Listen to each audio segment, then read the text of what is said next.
Hallo und herzlich willkommen. Heute zeigen wir dir, wie man Raufaser tapeziert. Als Untergrund haben wir eine Gipskartonwand genommen und diese haben wir gespachtelt, geschliffen und grundiert. Aber egal welchen Untergrund du hast, er muss immer glatt, trocken, tragfähig und gleichmäßig saugend sein. Bevor du loslegen kannst, musst du aber erstmal Tapetenkleister anrühren. Dazu haben wir schon mal ein Video gemacht und den Link dazu findest du in der Beschreibung. Vor dem Tapezieren muss der Kleister noch einmal kräftig aufgerührt und eventuell verdünnt werden. Wenn er gleichmäßig fließt und nicht vom Rührholz abreißt, ist er perfekt. Als nächstes solltest du die Raumhöhe messen und das am besten an mehreren Stellen. Jetzt erst kannst du die Bahnen zuschneiden. In der Länge solltest du etwa 5 cm Verschnitt einrechnen. Da der Tapeziertisch aber meistens zu kurz ist, kannst du so mit dem Zollstock eine provisorische Verlängerung bauen. Dann kannst du die Raufaser entweder zuschneiden oder abreißen. Natürlich kannst du eine Schere oder ein Cuttermesser verwenden, da die Raufaser aber grobe Holzfasern enthält, ist das Abreißen oft die bessere Methode. Das wirst du nachher beim Tapezieren auch nochmal sehen. Die Anzahl der Bahnen kannst du direkt an der Wand ermitteln. Und damit der Stapel nicht zu dick wird, solltest du nur so viele Bahnen zuschneiden, wie du für eine Wand brauchst. Also maximal so 10 Bahnen. Damit sich die Bahnen nicht von selbst aufrollen, nimmst du ihnen so die Spannung. Markiere die Oberseite der Bahnen. Raufaser hat kein Muster, aber wenn du eine Bahn aus Versehen verkehrt herum tapezierst, sieht man das. Damit sich beim Einkleistern der Tapetenstapel nicht markiert, kannst du auf diese Art und Weise einen flachen Übergang schaffen.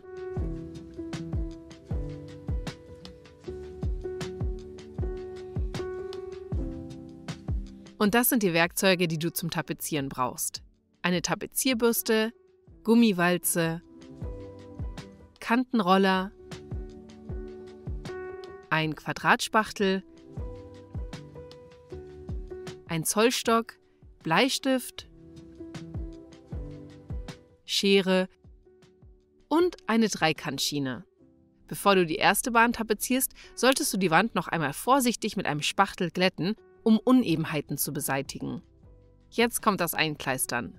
Trage den Kleister mit der Bürste gleichmäßig satt auf und streiche dann an den Rändern nach außen, damit du sie nicht verschmierst. Überprüfe gegen das Licht, ob du alle Stellen eingekleistert hast. Jetzt kannst du die Bahn zu 2/3 zusammenfalten, dann weißt du immer, wo oben ist. Roll sie am besten auch ein bisschen zusammen, damit die Ränder nicht austrocknen. Kleistere jetzt den Rest der Bahn ein. Falte auch den unteren Teil und rolle ihn ein. Und jetzt kannst du die nächste Bahn einkleistern. Oh, das soll natürlich nicht passieren. Weg damit. Du solltest nicht mehr als 3 bis 4 Bahnen einkleistern, je nach Witterung. Sonst trocknen dir die ein, vor allem an den Rändern. Und weil das bei der Raufaser ganz schnell passiert, kannst du die Ecken und Kanten an der Wand auch einfach vorkleistern. Jetzt kannst du die erste Bahn ankleben. Dafür benutzt du am besten die Bahn, die du zuerst eingekleistert hast. Markiere mit der Wasserwaage und einem Bleistift eine senkrechte Linie und klebe entlang dieser Linie. Beginne oben und achte darauf, dass die Bahn gerade ist.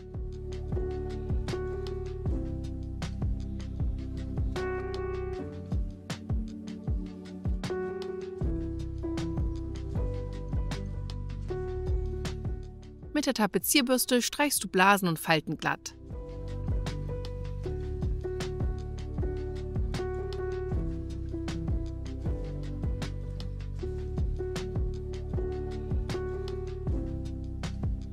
Und ich reiße das gerne ab.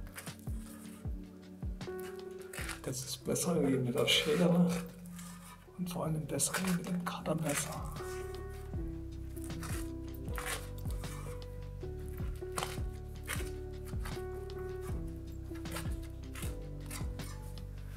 Und dann nehme ich das, den Rest, dann falte ich den.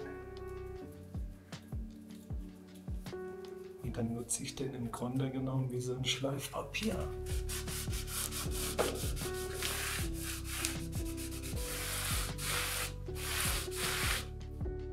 So, die erste Bahn hängt. Super. Weiter geht's. Raufaser wird auf Stoß tapeziert, auf keinen Fall überlappend. In der Ecke kannst du die Raufaser ebenfalls mit dem Quadratspachtel abreißen. Raufaser klebt man nicht um die Ecke, sondern immer nur bis in die Ecke. Denn falls sich die Wände später bewegen, und das tun sie immer, bilden sich dort Blasen. Mit dem Kantenroller kannst du die Stöße nacharbeiten. Auf diese Weise kannst du nun die ganze Wand tapezieren. Nicht wundern, auf unserer Wand haben wir in der Mitte 3 Tapetenbahnen freigelassen, um dort später eine Mustertapete anzubringen. Die letzte Bahn einer Wand muss meistens noch zugeschnitten werden. Dazu ein Tipp: Man misst die Breite und rechnet etwa 5 cm Verschnitt dazu. In diesem Fall sind es bei uns also 30 cm. Übertrage das Maß auf die Bahn und schneide sie zu. Du kannst auch wieder das Dreikantblech zum Abreißen verwenden. Diese schmale Bahn klebst du nun wieder auf Stoß. Den überstehenden Teil trennst du nun mit der Quadratspachtel ab. Das geht an der harten Kante der Eckschiene besonders gut. Zum Nacharbeiten oder Schleifen der Kante nutzt du auch hier ganz einfach einen Tapetenrest. Die Stirnseite der Trockenbautrennwand tapezierst du auf die gleiche Weise. Übertrage das Maß mit 5 cm Zugabe auf die Tapetenbahn und schneide sie grob zu oder reiße sie ab. Und jetzt beklebst du die Stirnwand. Auch hier kannst du die überstehende Tapete mit dem Spachtel entlang der Eckschiene abreißen. Achte aber darauf, die angrenzende Tapete nicht zu beschädigen. Der Vorteil dieser Technik: Die Außenkante der Schiene bleibt frei und schützt weiterhin die Ecke. Wenn die Raufaser später überstrichen wird, sieht man keinen Unterschied. Jetzt müssen nur noch die Werkzeuge gereinigt werden, denn Kleister ist alkalisch und greift Metalle an, wie man sehr gut an der Tapezierschere sehen kann. Und das war's. Wenn dir das Video gefallen hat, freuen wir uns über einen Daumen nach oben und wenn du unseren Kanal abonnierst. Bis zum nächsten Mal.